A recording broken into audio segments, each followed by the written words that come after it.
Ngayong gabi sa The 700 Club Asia. Every day, we would have ritual in our homes to worship and pray to statues. We would have memorized prayers. Pinagdasal sila ng mga kulto, tapos may sinusulat sila sa papel at saka sinusunog, pinapainom doon sa kapatid ko. Mga ilang lang yung weeks, gumaling na yung kapatid ko. Sa gitna ng kalituhan, paano nila nasumpungan ang One True God? Alamin sa The 700 Club Asia. Susunod na.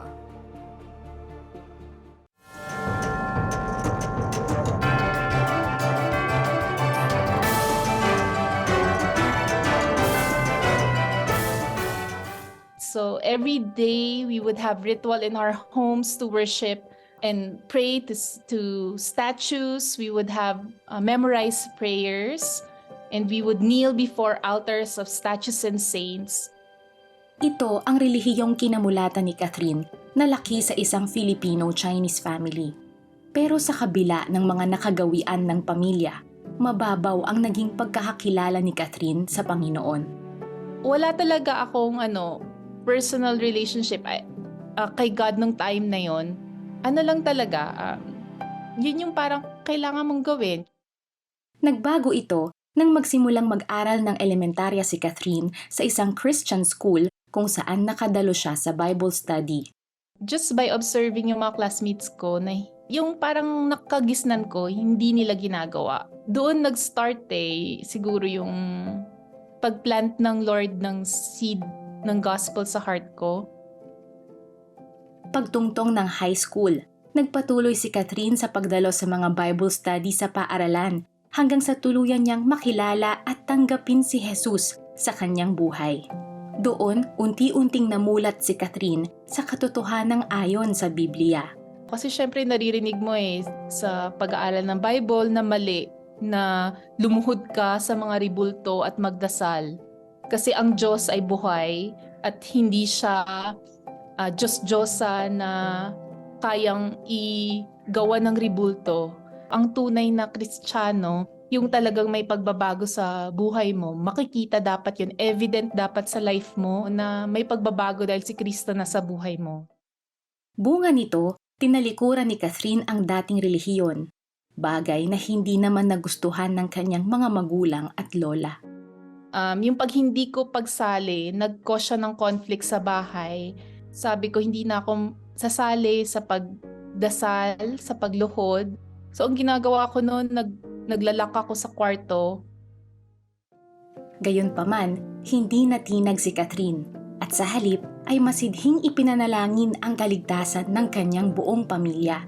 If si Jesus in Lord ng life mo, you will have eternal life in heaven even after death. Kaya gusto kong mag-share ng gospel sa kanila na Lord, anytime na kunin mo sila, gusto ko mapunta rin sila sa heaven.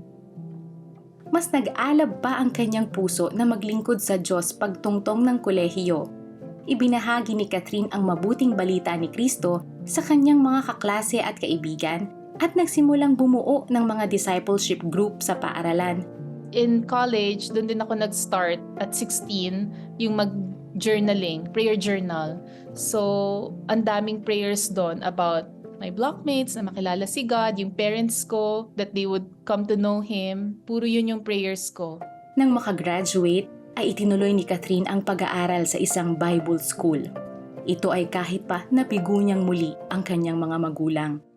Siyempre, na-disappoint ko sila. Parang na-shatter ko yung dreams nila para sa akin. Inisip nila parang, bakit hindi ka muna magtrabaho, i-experience mo muna yung buhay. Pero gusto kong ibigay yung best kay God, my best years. Kaya gusto ko na talagang pumasok sa Bible school to learn more about who God is sa Bible. Taong 2013, nang makabisita si Catherine sa bansang Nepal. Doon ay nakatanggap siya ng udyok na ibahagi ang pag-ibig ni Kristo sa Nepal na may paniniwalang Hindu. Naiyak talaga ako kasi they worship millions of gods. Yung cow, wini-worship nila, yung mga relic, yung crow, aso, mga ribulto. It felt so dark and hopeless. So ni-remind sa akin ni God yung life ko before ko siya nakilala. Parang suddenly, pieces of my life made sense. Taong 2014, napangasawa ni Catherine si Kumar, ang Kristiyanong Nepali na nakilala niya sa Bible School sa Pilipinas. Taong 2021, nang permanente silang manatili sa Nepal, bitbit ang misyong maibahagi ang mensahe ng kaligtasang buhat sa Diyos. Kasama ang kanilang 3 anak, nagsimula sila ng mga gawain sa Nepal tulad ng Bible study, leadership training at community development work para sa mga ulila, byudo at byuda at mga may kapansanan. Kaya pala Lord na inalaw mo ko pumasok sa Bible School at makilala yung husband ko na Nepalese. Kasi gusto mo ko bigyan ng heart not just for my own people group na Filipino-Chinese. Pero magkaroon ako ng heart for other nationality na hindi ka kilala. Patuloy pang naranasan ni Catherine ang katapatan ng Diyos. Ngayon, pati ang kanyang mga magulang at kapatid ay nakakilala na sa Panginoon at kaisa niyang sumasamba sa Diyos na buhay. Nung finalo ko si God, siya yung bahalang mag-take care sa'yo. God was faithful kasi eventually nakilala ng magulang ko sino siya, nabaptize sila. Ngayon nagsiserve na sila kasi faithful si God. Naging daan din sila upang makakilala sa Diyos ang iba pa nilang mga kamag-anak. Yung Diyos na pinaglilingkuran natin, si Jesus, Diyos na buhay. Kung may sinabi si Lord sa'yo na gawin mo, kahit may opposition, kahit na mahirap, kailangan mong i-obey si God ng buong buo. So sabi ni God sa Jeremiah 29:11, "For I know the plans I have for you, says the Lord, plans to prosper you and not to harm you, plans to give you a hope and a future." Alam mo, Peter, the story of Catherine is such a beautiful reminder of what Jesus talks about sa mga Gospels na when He warns us that hindi madali ang sumunod sa Kanya. Diba? He actually even says, I'm going to come to cause division between father and son, mother and daughter. Right. So yun ang na-experience ni Catherine na eto, dala niyang mensahe ng magandang balita pero ayaw naman tanggapin ng kanyang magulang. No? Mga magulang. So napakasakit. At the same time, yan ang nag-udyok sa kanya to press in deeper, to get to know the Lord more, and He became her foundation talaga. Yes, though it cost her a lot to follow Jesus. It will cost anyone a lot. But then in the end, Jesus gave her the desire of her heart because she saw all the members of her family get saved. Amen. God is so good. He's so faithful. Has Catherine sinned when she disobeyed her parents in embracing a different faith and following Jesus Christ? Has she disobeyed God's command for children to obey and honor their parents as written in the book of Ephesians 6:1-3? You know, I believe not. Because the Bible also says everyone must submit to the governing authorities. Catherine obeyed the ultimate authority who is God. Although that refers to the government, no? But of course everybody knows there is one that is supreme, which is the Lord. Amen and amen.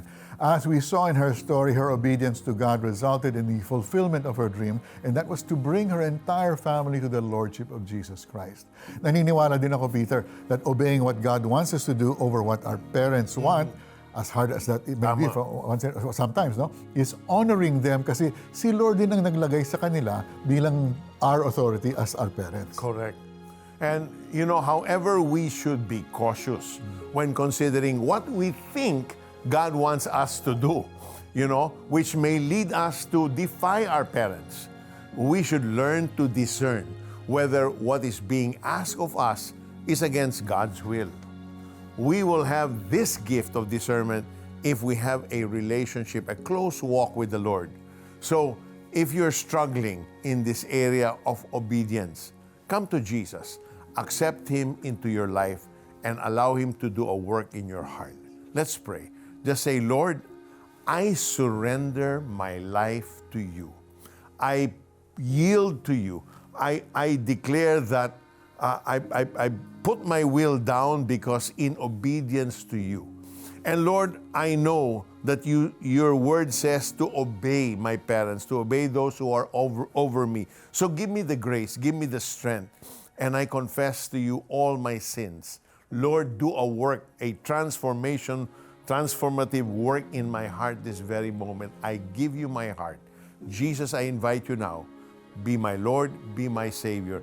Be the God that will journey with me in 2026. To you, I give back all the praise, glory, and honor in Jesus' name. Amen. Amen. Sa ating susunod na kwento, nalinlang sa pagsanib sa kulto at pagpasok sa maling relasyon. Paano siya makakalaya? Abangan sa pagbabalik ng The 700 Club Asia. Diyan lamang kayo. Sumabay ka ba sa prayer at tinanggap si Jesus bilang Diyos at tagapagligtas? Balitaan mo naman kami. Please send us the message. Yes, tinanggap ko si Jesus through text or via the 700 Club Asia Facebook Messenger o comment section ng YouTube channel o tumawag sa prayer center para maipagdasal ka namin. Grow in your faith. Join our online Bible study group today. Just type BSG in the comment section of the 700 Club Asia YouTube channel or Facebook Messenger to receive details.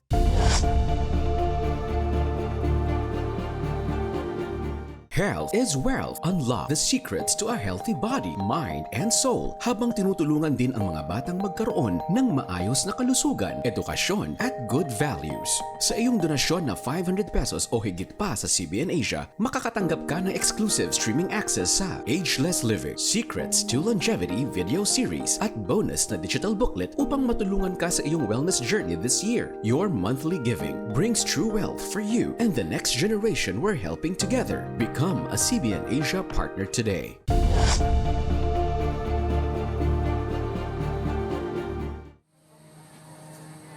Nang 12 taong gulang ako, nakita ko yung kapatid ko na sinaniban ng masamang espiritu. Ilang buwan siya nung may sakit. Lumalabas na siya doon sa bahay namin. Tapos nagsasabi na siya, nandito na sila, susunduin na ako. Kumakanta siya, sumasayaw. Bunsod ng di pangkaraniwang mga kilos ng nakatatandang kapatid ni Grace, naging pabalik-balik na sila sa albularyo upang matukoy ang pinanggagalingan ng kanyang kakaibang disposisyon. Naupuan mo ang isang bahay ng nuno. Ang matabang lupa doon, naupuan mo.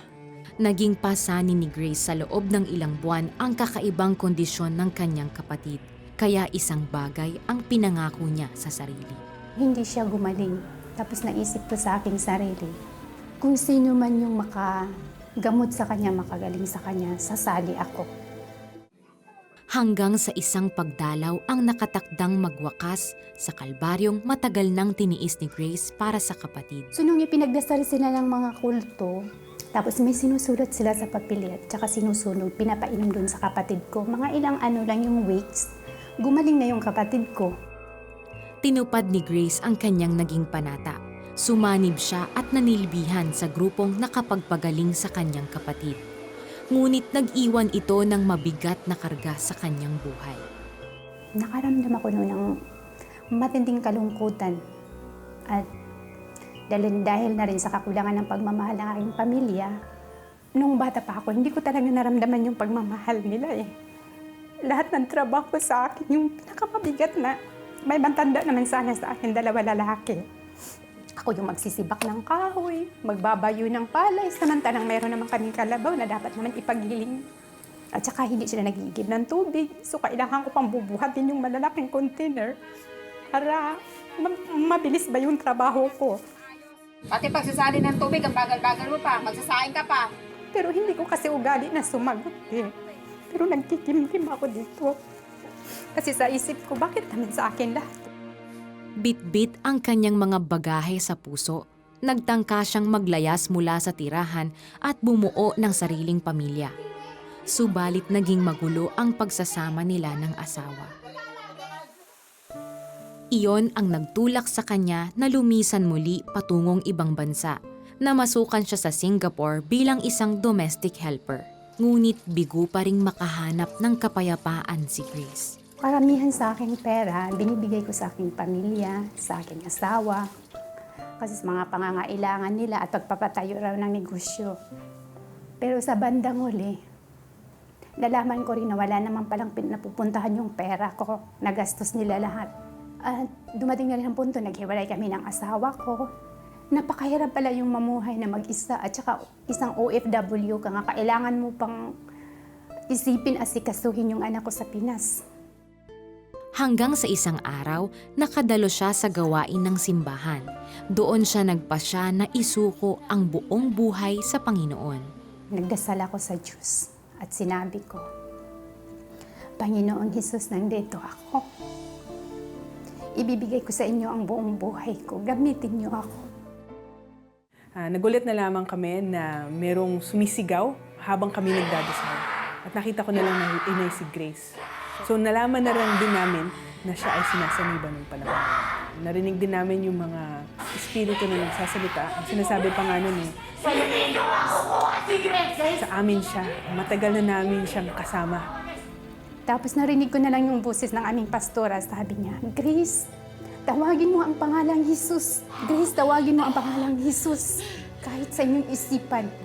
Nung time na yun na maibigkas ko na sa aking isipan, naibuka ko na yung mga mata ko at nakagalaw na rin ako. Ang pangalang Jesus ang siya pong pinakamataas sa lahat ng pangalan. Nilubayan ng masamang espiritu si Grace.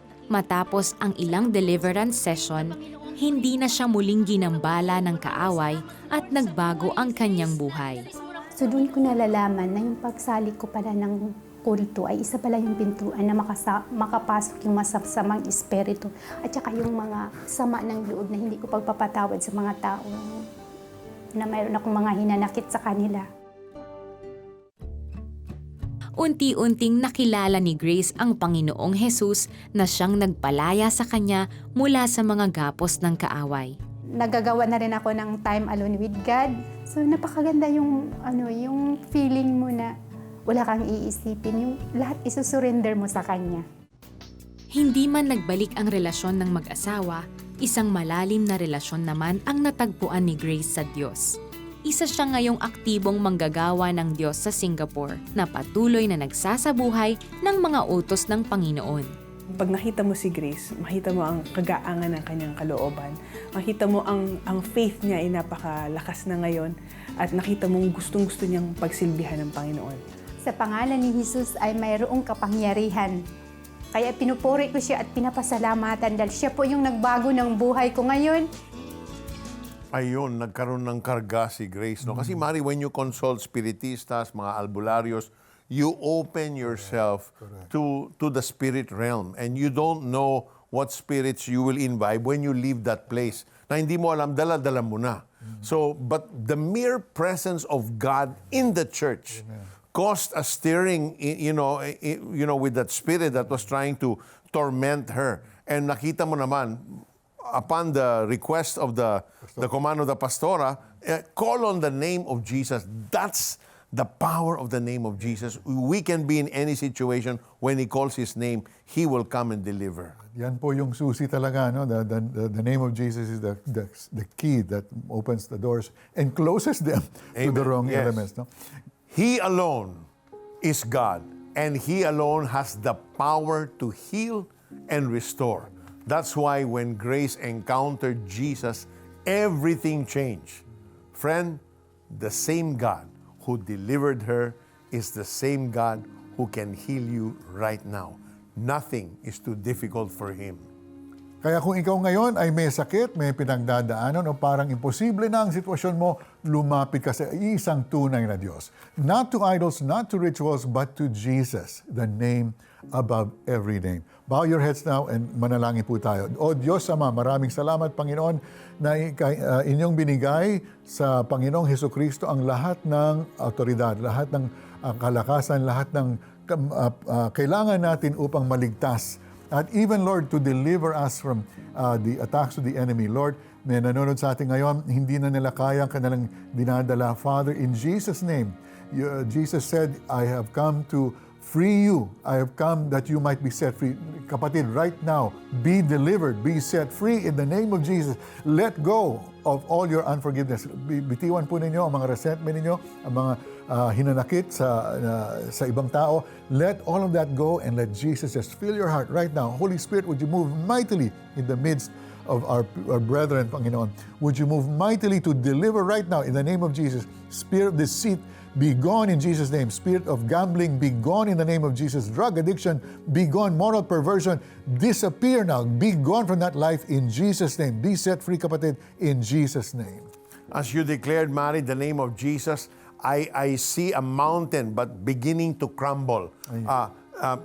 All sorts of vices, All sorts of holds that the enemy has on you is now crumbling. Chains are being broken, falling to the ground at the name of Jesus. So rejoice in your newfound freedom. Embrace Jesus. Get to know Him more and live a life that is victorious, free from any type of shackle. Go now in His power in Jesus' name. Amen and amen.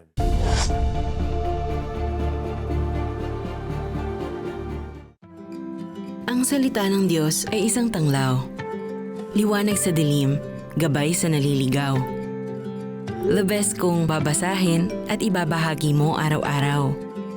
Dahil ang ilaw ng mundo ay ang salita na namumuhay sa iyo. Panahon na upang maging tanglaw.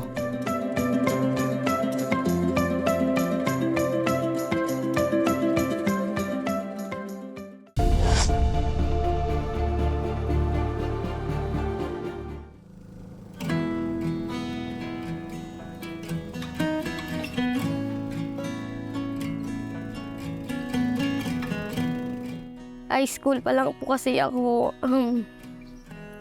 maraming tao na po nagsabi na hindi po, kahit isa po sa pamilya namin, wala pong makakapagtapos ng pag-aaral kasi po, mahirap lang kami. Maagang namulat sa kahirapan ng buhay ang 21 taong gulang na si Angelica dito sa bayan ng Panay, Capiz. Dala ng kahirapan ng buhay ni isa sa kanyang mga kapatid ay hindi nakatapos. Feel ko na sobrang hirap talaga kasi kapag hindi mo nabibili yung mga gusto mo, like pangailangan ng pamilya mo, parang hindi ko na alam kung makakasurvive ba kami sa araw-araw. Gayunpaman, wala siyang ibang pangarap kundi ang makapagtapos ng pag-aaral. Subalit tila suntok sa buwan ang pangarap na ito ni Angelica. Walang hanap buhay ang kanyang ina at mabigat na pasanin naman para sa ama na sila'y pag-aralin. So kadamuon sa akong kuya. Ang isa pa sa basa na. Kung ano ipares may inupor na sa basa eh. Makakaon lang sila akong mga payo. Okay na. Dan malipay man ko kung hindi sila magkutuman. Paggawa ng bagoong ang pangunahing ikinabubuhay ni Tatay Raul, ang ama ni Angelica dito sa Capiz. Ang kanyang kinikita dito kada araw ay 150 pesos lamang, halagang maliit at kulang pangtustos sa pangangailangan ng kanyang pamilya. Kung napanundo, kung din pagig ko mangitla, kung wala makuhan sa akong makabataan.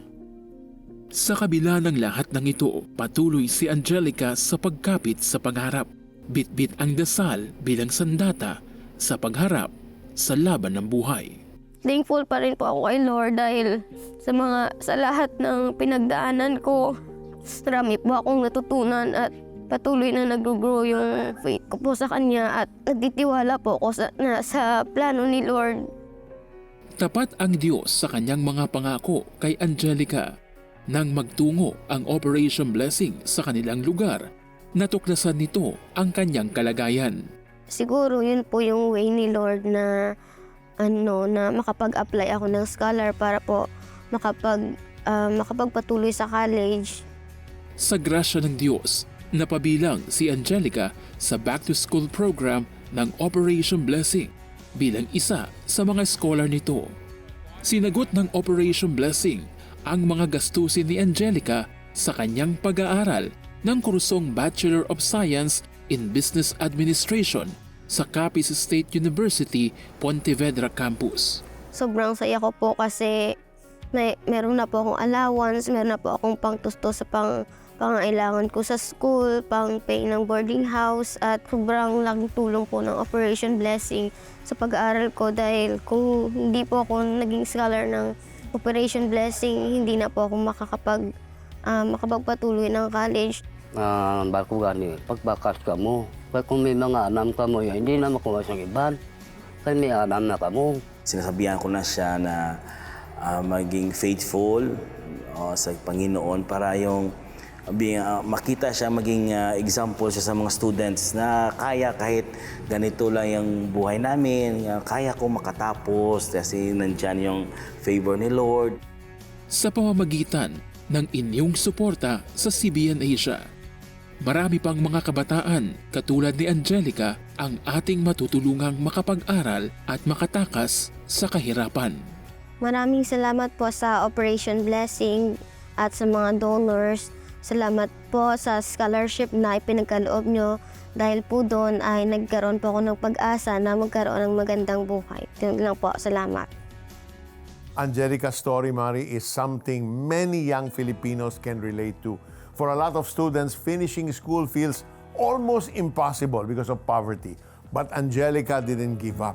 She knew that education would change not just her life, but the entire future of the family. Amen and amen.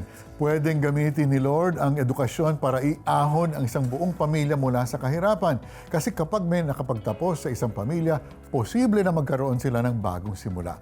At kapag tayo ay tumulong, nagiging parte tayo ng kwento ng tagumpay at himala ng Diyos sa buhay ng iba. So one way we can help is through Operation Blessing's Back to School program. This program supports students from struggling families by providing help with school fees, school supplies, and daily food and transpo allowances so they can stay in school and keep moving forward. That's right. At hindi lang yan, meron din tayong Blessed Child program. Sa tulong ng inyong donasyon, nabibigyan natin ang mga batang undernourished ng healthy meals, vitamins at regular checkups. Lumalakas ang katawan nila at nabibigyan sila ng pag-asa para sa mas magandang kinabukasan. So partner with CBN Asia so our humanitarian arm, Operation Blessing, can help more children and families experience real change and a new beginning. Remember, when you give, you don't lose, you only gain. God uses your generosity to bless others and to grow your faith as well. Blessing more people through CBN Asia is fast and easy using your GCash app. Just tap the QR button to scan CBN Asia's GCash QR code. Enter the amount you want to give. Tap Next, then Pay. Send a screenshot of your receipt to CBN Asia via Facebook Messenger or email partnership@cbnasia.org so we can acknowledge your donation. To make future donations faster, save CBN Asia as a favorite biller in your GCash app. Tap the bills icon, choose Add Biller, select CBN Asia, and enter your details. Then tap Save. Be God's hand of blessing. Give today. As we wrap up today's episode, I want to warn you that the devil is a schemer, the father of lies and deception.